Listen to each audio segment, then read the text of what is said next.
Good morning. Good morning, sir. All right. Yeah. Good morning, guys. Good morning, everyone. So let's begin with our lecture number 2, which is I'm going to talk today about sources, loads, and amplifiers. Okay, I hope you're all able to see my screen. We'll get started. Now, when we talk about electronic circuits, when we talk about electronic systems, right, we often encounter what we call as sources, what we call as loads, and what we call as amplifiers, and so on. So these are very fundamental, irrespective of what type of amplifier you use, whether you're using basic transistors or are you using op amps or whatever you take. Okay, these are some very fundamental concepts that we'll be looking at. Okay, now if you look at okay, right. Now if you let me just start with the example of a battery. So because I think many of us are familiar with it. Now when you talk about a battery, right, you can think of it as a voltage source. Now, how would you actually model a battery? Can you model it purely as just a voltage source? Let's say it's a 1.5 volt battery. Will you just model it as a 1.5 volt battery, or do you add some other element to capture the actual effect of a real battery? An internal resistance. Correct. Internal So resistance. you'll have an internal resistance. That's right, right? So you have a certain R internal. Now, why do we add this R internal, or why do we have what effect is this internal resistance capturing?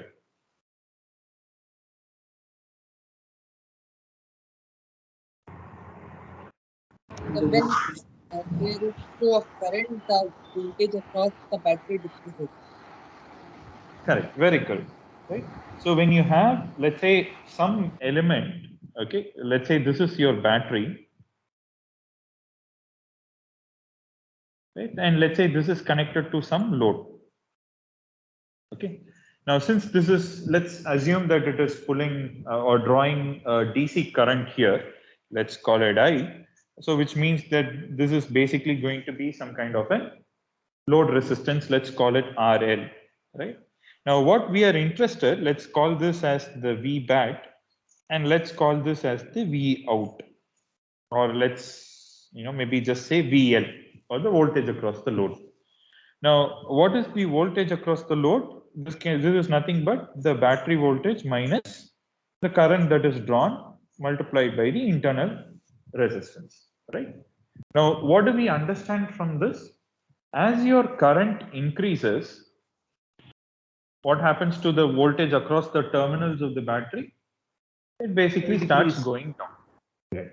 This is an effect that many of you might have seen, right? Even in different types of sources. Sometimes when even in your homes, if the wiring is not done properly, although that's not a DC source, let's say if there is even for an AC voltage that is coming to your room, if the wire resistance is quite high, the moment your AC turns on, if you turn on some grinder or some heavy item, you will see some dip in the voltage, right? Your lights might go dim and then go up. Of course, if you use proper wires and other things, you will not see that. Or even for that matter, when you're starting your car or starting your two-wheeler, if you have your light on, you will see that the intensity goes down and then comes up, right? Because at that point of time, you're basically drawing a large amount of current, and that is causing this voltage across the terminals or across the load to basically come down. Now, the reason I took this is because this is very easy it's a very good example for us to build our case for understanding how different sources work. Now, when I talk about sources, it can be an audio source, right? What is an audio source or a sensor? A microphone. Now, audio is a very good example to use for understanding analog electronic systems because it's one of the most widely used thing and it's kind of easy to understand kind of thing, right? So if you look at microphones, there are different types of microphones, right? You might have heard of what is called as dynamic microphones. or condenser or electret condenser, electret condenser microphones. So if you go to a typical electronic shop and then you ask for a microphone or an electret condenser microphone, they will give you a very tiny thing, like it will look little cylindrical and it will have two wires coming out. And that is basically an electret condenser microphone. It might cost you some 20-30 rupees or something like that. Of course, that's a very, low quality small microphone, definitely not the professional grade ones that, people use for, professional performances and other things. Now, what is the principle there? Basically, it will require what is called as a phantom power or some DC power. There is basically a FET amplifier there. One plate is fixed, and this plate is basically going to be, this is movable, right? Now, what happens is there is because of the plate movement, there is a fixed amount of charge on that capacitor. Basically, it acts as a capacitor. And then one plate of the capacitor is moving, the other is fixed. There's a fixed amount of charge, so the capacitance changes. And, the voltage obviously changes. And that is basically amplified and then sent. So don't worry about this circuit, whatever it is.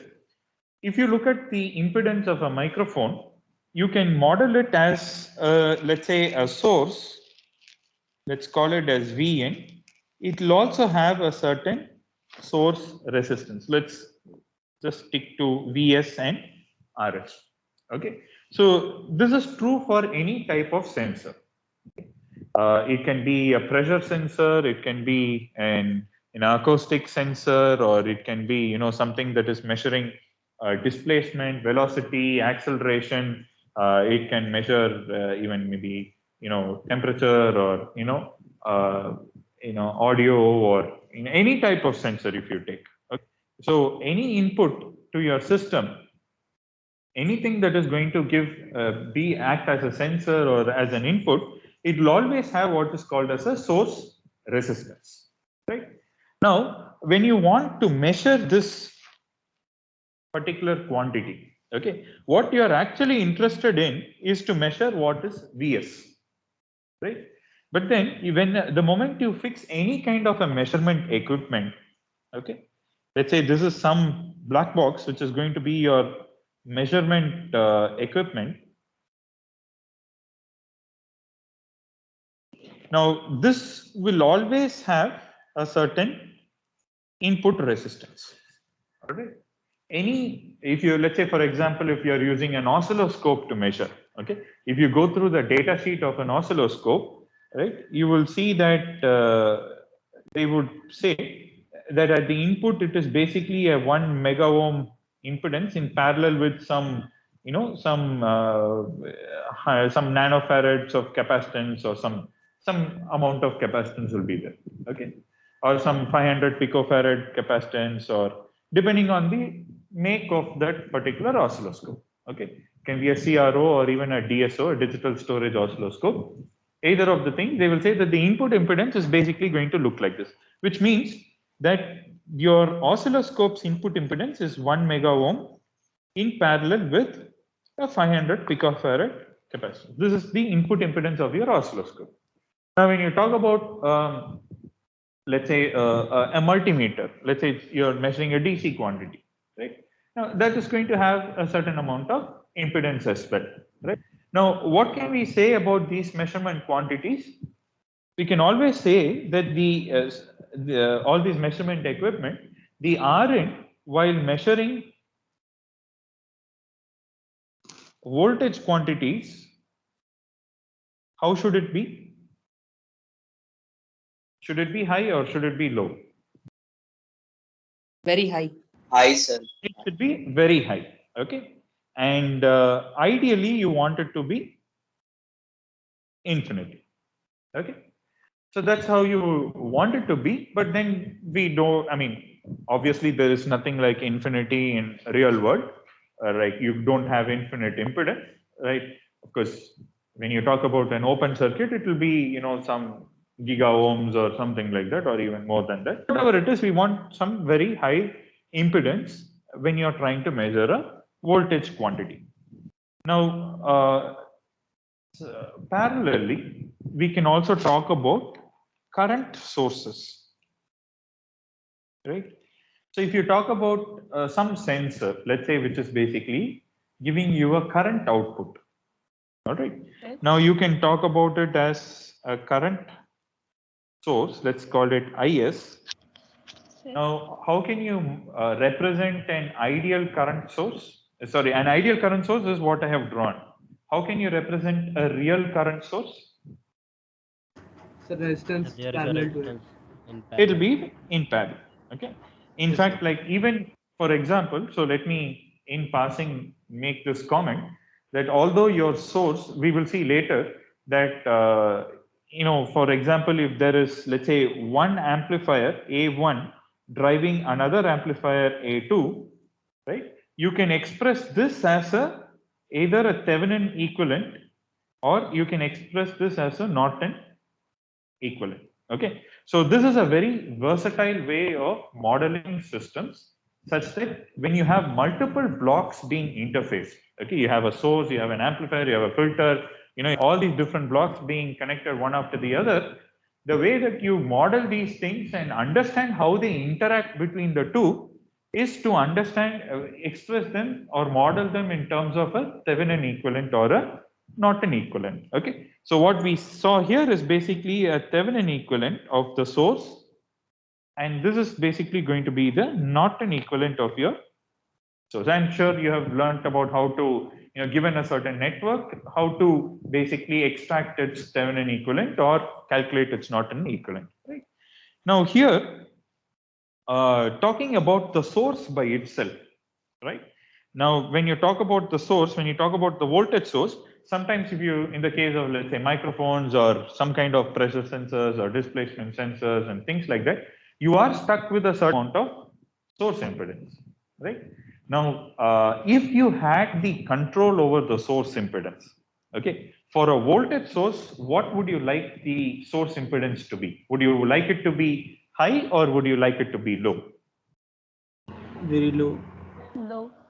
Yes, very low, right? So RS ideally should be as low as possible. Right? Now, similarly here, how would you like RS to be? High. High. Is high. RS High. needs to be high. Correct. Because the moment you measure this with some kind of a load impedance, let's call it Rin, right? Now, what is going to happen is that there is going to be a voltage division, current division, which is going to happen, right? And so, if you have RS as high as possible, all your source current is going to go to your actual load, or in this case, whatever your measurement equipment is going to be, okay? So, and needless to say, what should be your Rin? The Rin of your measurement equipment? Low as compared to RS. Yes, sir. Low. Right. This has to be as low as possible. Ideally, you want it to be a short, right? Because when you have a short in parallel with whatever, the entire current IS flows through your measurement equipment, and your measurement becomes as accurate as possible. Okay, so which is why when you talk about an ammeter or even a multimeter which is put in the ammeter mode, you will see that it will have a very low impedance, and that impedance basically you will see that it will be in the order of less than a ohm and things like that. Okay. Now, this is how sources are. So you can have, any type of a sensor can be modeled as a voltage source or a current source. Okay. Now, some examples of current sources are basically, photodiodes or phototransistors, etc. Okay. Sir, Yeah. in the previous slide where you told about the oscilloscope 1 mega ohm parallel to 500 picofarad, we are talking about Rin, right? Yes. This is the Rin of oscilloscope. So when we are saying that Rin should be very high when we are measuring voltage quantity, we are trying to make a voltmeter, right? With RS and Rin both. So yeah, this box that I have drawn can be your measurement quantity. So if you are measuring DC quantity, you might use a voltmeter. You can also use a oscilloscope, okay? But typically you would use a voltmeter, which will have a certain input impedance. Now, if you're talking about time varying quantities and you want to see how it is in an oscilloscope, I'm just giving you different examples of measurement equipment. Okay, thank you. Yeah, you're welcome. So, so when you talk about photodiodes, phototransistors, and so on, their current will depend upon the amount of light that falls on them, right? So higher the light intensity falling on the photodiode or the phototransistor, the more current they would conduct. Okay. So typically all these light sensitive sensors and things like that. There, of course, there are other types of sensors as well, like which give a current output. Okay. So there you model it as a current source. Okay. Now, whatever we saw here is basically what we call as the loading effect. Okay. When you connect a load to a source, its voltage, the terminal voltage as we saw here, is basically going to go down. All right. Now let us bring in amplifiers. Okay. Now let us talk first about, so there are different categories of amplifiers, right? So let me say types of amplifiers. Now again, what I'm talking about here, very generic thing. Okay, these amplifiers can be built using op-amps, or they can be built using discrete transistors. They can be BJTs or FETs, whatever it might be. Okay, these also apply to the olden day vacuum tube technology, which was there probably in our grandparents' time, right? So whatever type of amplifier it might be, these types kind of hold true. Okay, the first type is what is called as a voltage amplifier. Right. Now, what is a voltage amplifier? You have the input is a voltage and the output is also a voltage, and the relationship between the two is basically given as V out is given by, let's say, A times Vm. Let me call it AV, where AV can be talked about as the voltage gain. So if I were to give a small example, let's say I have a small sinusoidal signal. Let's say I have a small sinusoidal signal like this, all right? And let's say its amplitude is 1 millivolt. Okay, so it means that this sinusoidal signal is going to swing between plus 1 millivolt and minus 1 millivolt, right? Now, if let's say my AV is going to be 10 volt per volt, or let's say my voltage gain is 10. Sir? What am I going? Yeah. Sir, are you writing something? Yes, I am. Are you able to see my? Sir, now it's the sine wave? Oh, okay. Maybe there was some net delay. Right. Okay. So let's say our voltage gain is 10. Now, how would you expect the output to be? So the output is going to remain the same on the x-axis, right? In the sense that the frequency is not going to change. That is, the zero crossovers are not going to change. But what is going to happen is that the output is going to look a little bit more elongated on the y-axis. Okay. So if this is 1 millivolt to minus 1 millivolt, this is going to look something like this, right? Where this is going to go up to 10 millivolt, plus 10 millivolt and minus 10 millivolt. All right. So of course my diagram is not very perfect, but then you kind of get the idea.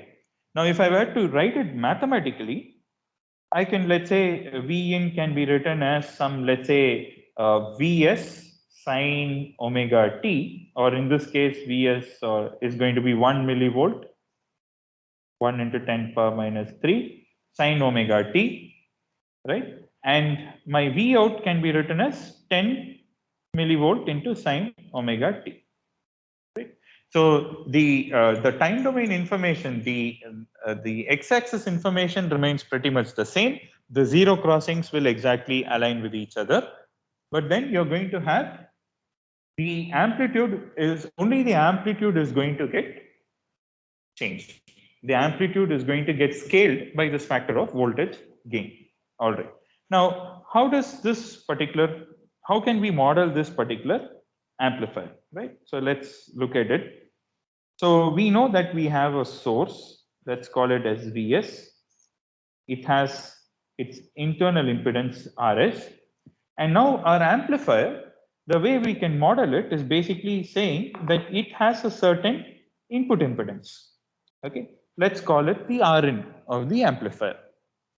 Now, based on whatever we saw here, okay, let me say this is my Vin, which is coming across my input impedance, and my output can be expressed as a dependent voltage source, which is given as, just a minute.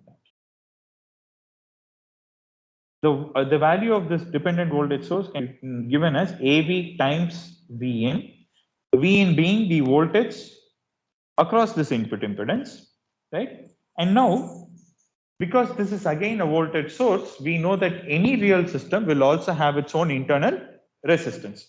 So this is what is going to be called as output impedance of your amplifier.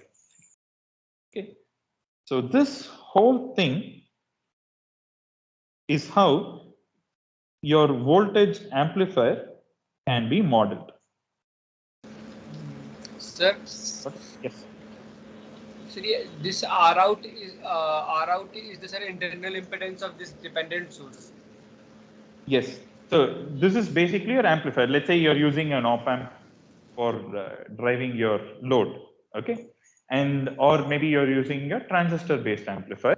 So ultimately, all said and done, it will have a certain internal impedance. So basically, if you model it as a voltage source, it will definitely have a series resistance, okay? Because there are no perfect sources here. The reason why we are putting this is because there is going to be a certain load, because no amplifier is going to drive anything into thin air, right?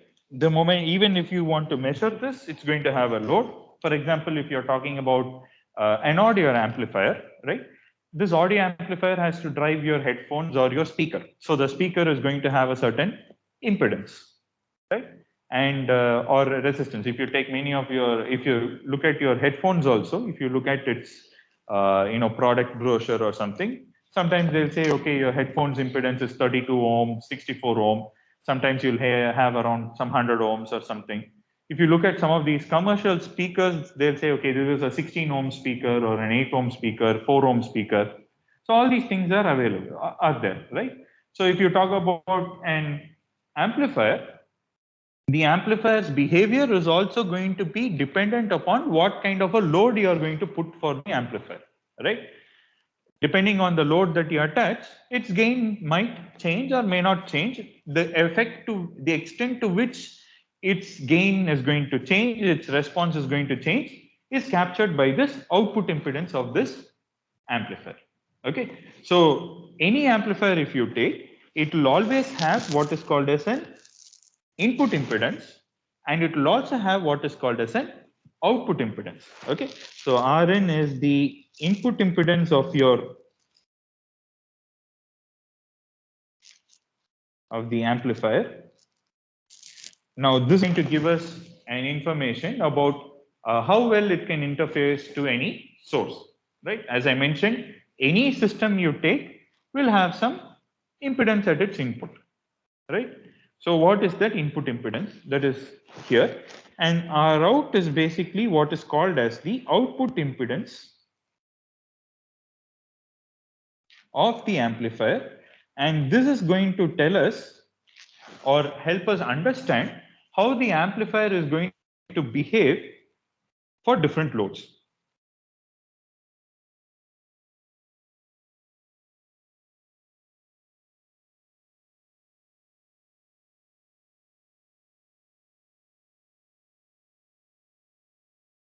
All right.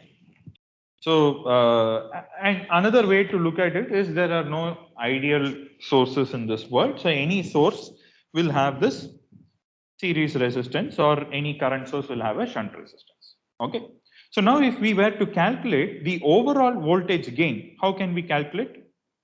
First of all, we need to know how much is this V in that has come across the amplifier, right? So that can be V in can be written as what? Vs into Rn divided by Rn plus Rs, right? So the lower the Rs and higher the Rn, the more Vs will be closer to Vn, right? And then how can we write V out? Let's say this is V out. So V out can be written as what? AB times Vn into RL divided by RL plus R out. Now, for an ideal amplifier, can you tell me what should be the input impedance?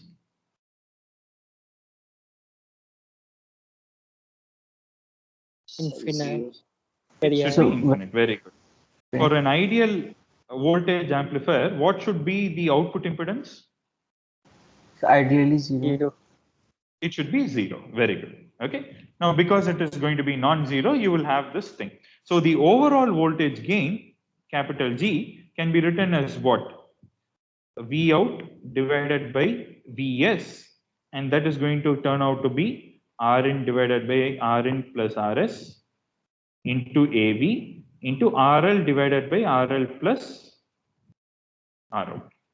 All right. So this is how an actual amplifier works. So when you want to talk about the actual gain, finally what is going to appear across your RL, for example, if this is an audio system, right? How much voltage swing is going to be there across your speaker compared to what actually your input source is giving is given by this particular expression.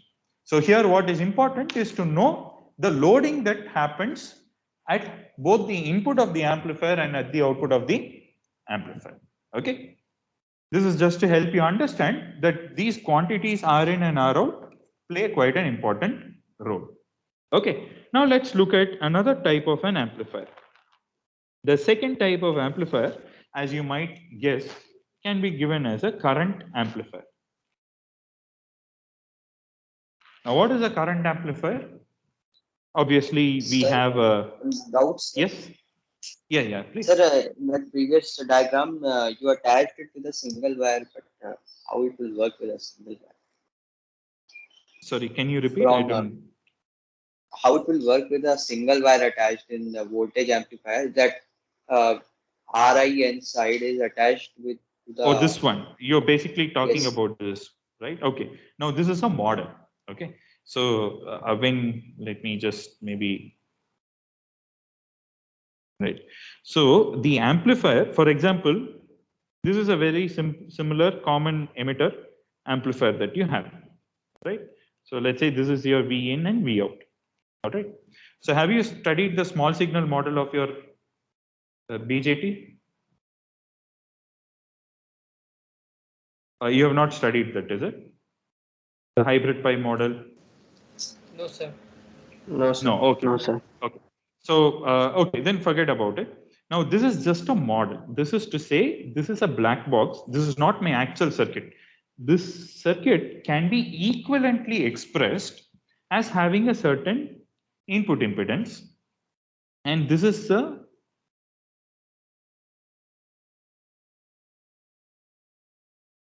equivalent circuit. Okay. So don't think that, first of all, what is a dependent voltage source, right? So you can't kind of get it. There is no battery which gives you, a dependent voltage source. So this is all model. This is a mathematical model. As I mentioned earlier, it helps us to understand, right? When you have, let's say, a 100 ohm speaker and you have a certain microphone with an internal impedance of this much, and you have an amplifier with a certain gain, certain input impedance, and certain output impedance. Now, this model helps us to understand how the whole system is going to work. Okay, so this is not the actual circuit. Okay, your actual circuit is going to look something like this on the left hand side. You understood? Yes. Okay, so this is a model, and I hope you have already come across what is called as dependent sources, right? Voltage control voltage sources, current control voltage sources. Have you studied that? Yes, sir. Yes, sir. Yes, right. So this is basically a voltage control voltage source. Okay, this is just a model. This is not the actual circuit.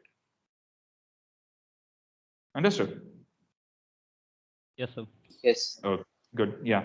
So feel free to interrupt me anytime and ask me questions. Okay, I'll try to help you guys. All right. Now, secondly, we talked about current amplifiers. Is there any other question? Yeah. Sir, what exactly is input impedance and output impedance? I mean, the amplifier should have only one impedance. I still didn't get why it has two impedances. One for input and one for output. Right. So an amplifier is not like a resistor, right? A resistor is a two-terminal device, right? So whether you look from this terminal to the other terminal, or from the first terminal to the second terminal, the resistance remains the same. Okay. But when you talk about an amplifier, especially when it have active elements like transistors and things like that inside, see, a transistor is a three-terminal device. Right? If you take the example of this simple common emitter amplifier, right?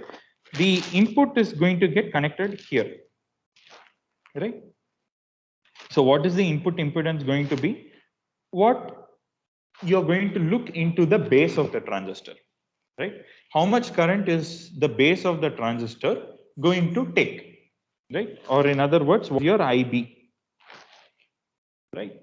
Whereas when you talk about the output, now, what is actually driving your output? We know that the collector current is much higher than your base current. So if for a DC circuit, base current is nothing but collector current divided by beta, right?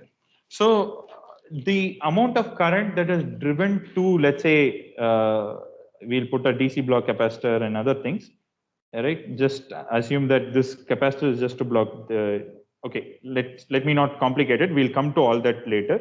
Let's say this is your load impedance. All right.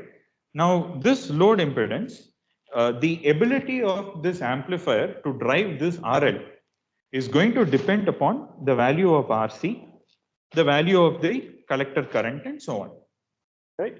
There is also what is called as the output impedance of the BJT and things like that. We will come to it when we look at the small signal model of the BJT, then you'll kind of understand it a little better. But just let me give you the idea that the load impedance, the behavior of this amplifier with respect to the load is dependent on RC, whereas the current that is going to be drawn from the input is going to be fairly independent of RC. Okay. I think this is a very crude elementary explanation to show that if you take this simple common emitter amplifier, it definitely has two different impedances, right?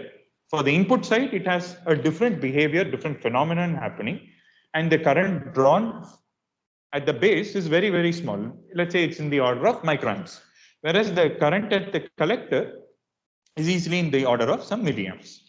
Okay. Does it give you some basic answer at least? Yes, sir, I got it. Thank you. Yeah, okay, good. Yeah. All right. So when you talk about a current amplifier, what do we say? We have a certain IS and it has a certain RS.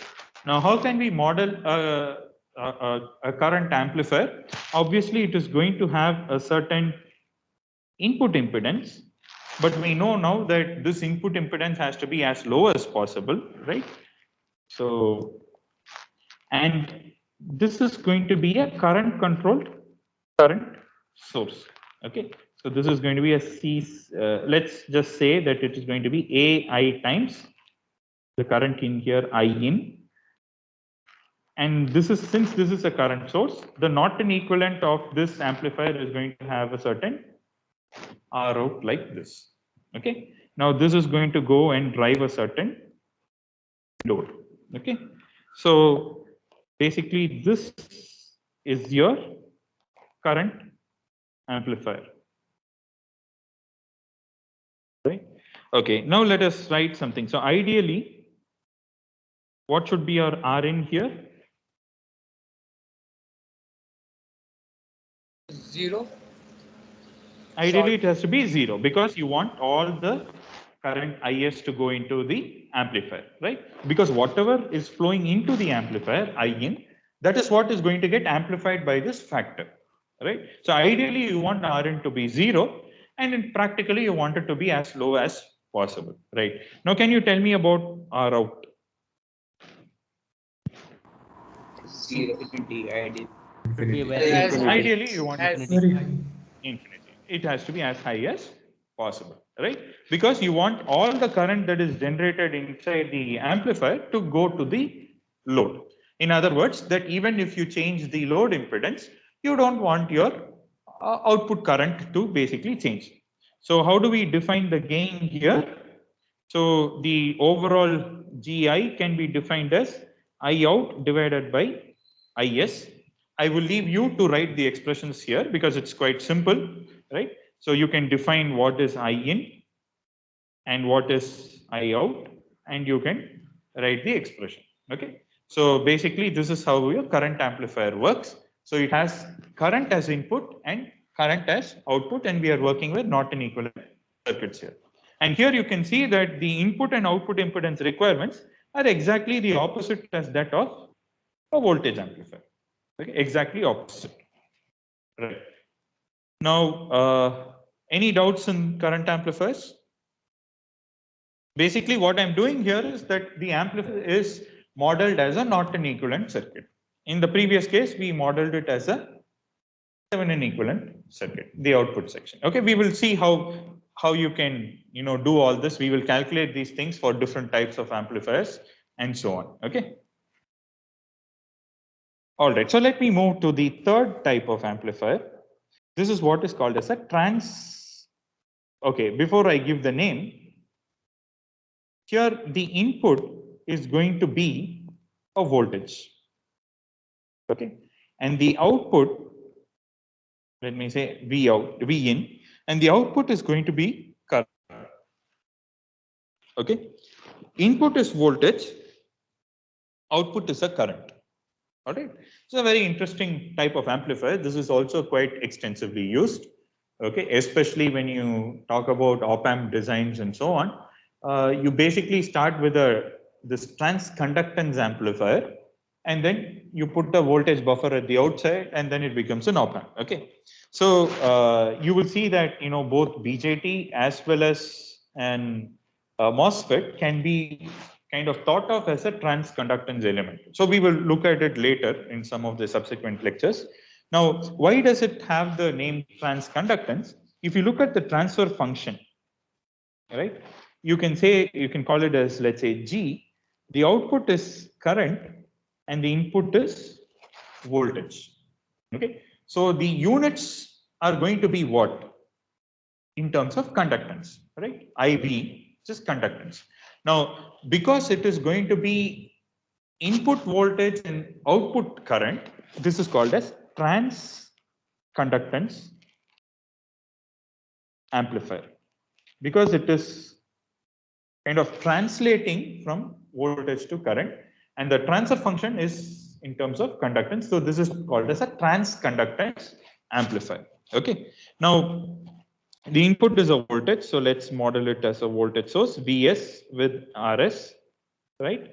And then because it's a transconductance amplifier, it's seeing an input voltage. What should be the Rn of this amplifier?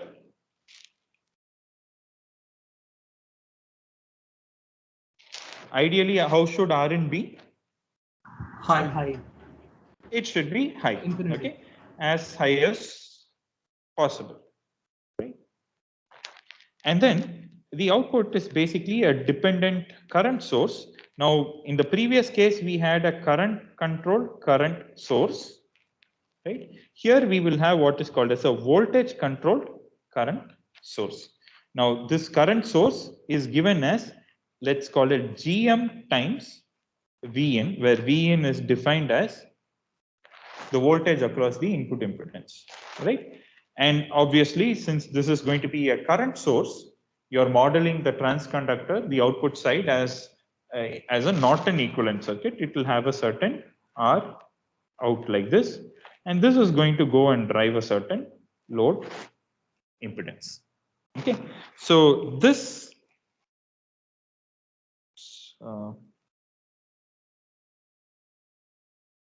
This whole thing is basically your transductance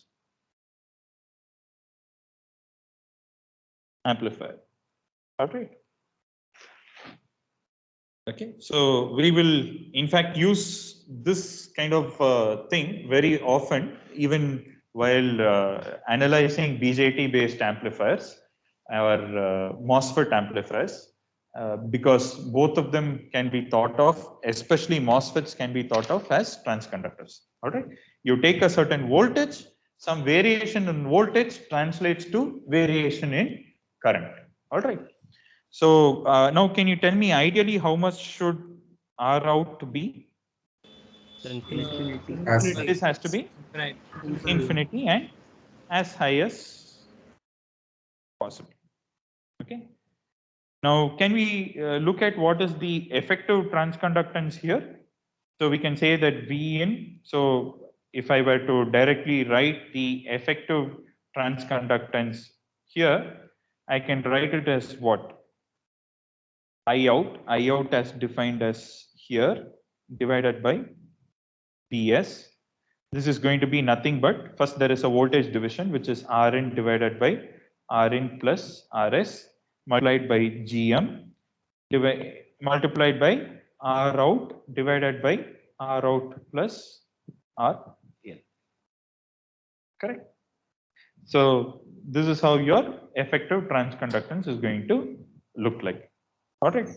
Now you can kind of guess the next type of amplifier, which is basically going to be a trans resistance amplifier, or Sir, it is also called as what is GM called? Like AV is called voltage gain. What is GM called? GM is called as transconductance. Okay. Okay. Okay, sir. Thank you. Sir, what is that VCCS in the box? Oh, that is voltage control. VCCS is basically voltage controlled voltage current source. Okay, sir. Sorry for using the shorthand notation. I thought you guys are a little familiar. I will write. This is here. It is current controlled current source. The previous thing is basically voltage controlled voltage source. Okay. All right. So this is the fourth type is called as trans resistance or trans impedance amplifier. Okay. Now, what will be the input here? The input is basically going to be a current source, and the output is going to be voltage. A voltage output. Okay. Now, yes, let's model this as a IS, and you have a certain RS, you have a certain Rin, and here it is going to be a voltage source, and this is going to be what? A current controlled voltage source. Okay. Now, because this is a voltage source, the Thevenin equivalent is going to have a series resistance, and this can be called as, R. Let's call this RM, or let's just call it let's RM, which is the resistance or the trans impedance. Multiple. So here this is going to be a V in. This not V in. This is current input. So we are going to talk about IN. So RM times IN is going to be the voltage generated here, and this is going to drive a certain load impedance. All right. So now this whole thing is basically your trans impedance amplifier. Okay. Sir? Yes. Sir, for current sources and voltage sources, we are using internal resistances. Yeah. Then why are we not using for current controlled voltage sources and other controlled sources also? Yeah, I'm using here, this R out. Okay, sir. So this is a voltage source. It has a series resistance. Here it is a current source. It has a shunt resistance. Okay. Okay, sir. Yes, sir. So you can think of it at both ways. Like you can think of it as the Thevenin or Norton equivalent of your amplifiers, or you can also kind of equivalently say, that's going to give you an understanding of how it is going to behave under different load conditions. Okay. Now, can you tell me ideally what is Rn? It should be high. As low as Shorted. Zero. shorted. Yes. Zero. It has to be 0, right? Because it's a current input. You want input impedance to be as low as possible. And how should your output impedance be? Zero. Also 0. Okay, because it's a voltage source. Okay. Now, if you look at all these photodiode based circuits, all this light based circuits, right? Even if you talk about optical communication, right? In optical communication, what do you have? You have, bit stream being sent via optical fibers, and at the receiver, you'll basically have a photodiode or a phototransistor or something like that, right? Now, as I mentioned, they will basically, the current through those devices is going to be dependent on the amount of light that falls on them, right? So all those things will be basically current sources, and we use a transimpedance amplifier or a trans resistance amplifier to convert that current input to a voltage output. Okay, so these are all this type of amplifiers are heavily used in this opto related circuits. Okay, so these are the 4 different types of circuits. So depending on what is your input and what is your output, and again here the overall trans resistance you can derive. It's very simple. You can directly do it, right? So this is how any type of amplifier can be described. Okay, the amplifier inside can, yes. Can you repeat it? How we convert light energy into current? Okay, right. So what happens is, if you talk, so that I have to kind of go into a photodiode or a photo resistor, okay, so or a photo transistor. So for example, if there is a photo transistor, okay, this is the thing. Now the input is basically light, right? Now in your normal BJTs, your transistor current is dependent on how much base current you give, correct? Or what is the base emitter voltage and so on, right? Here it is going to depend on the amount of light that is going to come. Okay, same thing with a photo diode, right? The photodiode's conductivity or the amount of current that it is going to conduct is basically going to be dependent on the amount of light incident light, okay, instead of the PN junction voltage that you apply. Okay. In fact, you might bias it at a certain voltage, but then the amount of current and other things will depend on the light incident. So now this, if you give it through a TIA, let's say it's connected to some VCC supply, you will basically get this will be a current in, and you'll get a voltage out. Okay. Maybe in one of the classes, I'll take the the data sheet of a phototransistor or a photodiode, and we will look at some of those circuits in the course. Okay. Yes, sir. Thank you, sir. Yeah. Okay. So with this, I conclude my lecture today. Yeah. Any questions? In this R out will be in the right hand side there after the black box, right? That will be R out. RL. Okay. Oh, you're talking. Okay. This will be V out, right? This will be IL. Yeah, sorry. Okay. Yeah, this will be V out divided by IS, the effective trans impedance.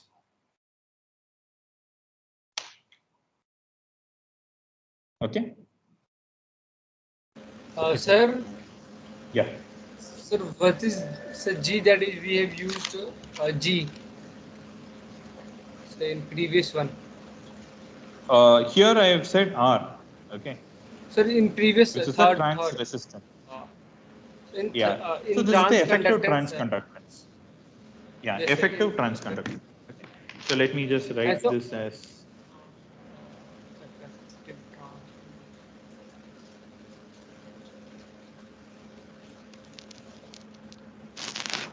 All right. So here, of course, this is the effective current gain. And the previous one will be the voltage gain, right? So let me call it as GV. This is the effective voltage. Effective meaning because we are taking into account the loading of the amplifier by the amplifier and the load at the other end of the amplifier. Okay. So if you look at all these things, we have defined things, parameters such as voltage gain, which is volt per volt, current gain, which can be ampere per ampere, transconductance,